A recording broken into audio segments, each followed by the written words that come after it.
To understand that the hidden place is not punishment, it's protection. To understand that God will hide you to protect you from the enemy, but not only to protect you from the enemy, he will protect the enemy for what he is building in you. Sometimes the God's best defense is in God divine, amen, invisibility. A brother can't see. You have to understand that all of us in here has a gift. You have to understand, but most of all, we are a gift of the Lord. And when it comes down to that, God will hide us. He will hide the gift, just as he done with Moses. You have to understand that God often hides the deliverer before he's revealed. You have to understand that Moses was hidden to be preserved. You have to understand that God's destiny, God protects his destiny until it's ready to be deployed. You have to understand that our God is so amazing, is that even in the midst when Pharaoh was killing all the firstborn,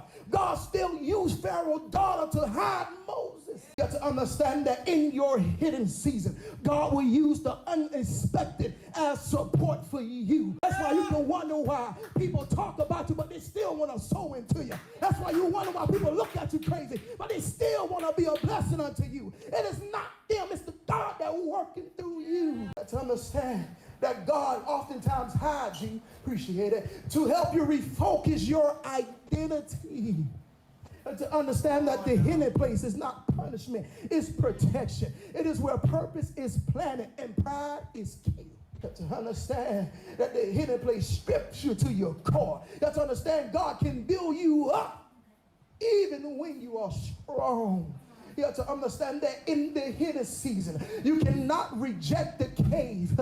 You got to understand that the cave is a classroom. You have to understand that the cave isn't not a coffin. It is a classroom where God reintroduces himself to you. You have to understand that isolation is often when God speaks the loudest. You have to understand that God's voice comes in a whisper and not in a chaos. And last year or last season, because you're waiting for God to do something grand, but all you got to do is remain still and listen. And Elijah felt like he was alone, but God had to show him he was not.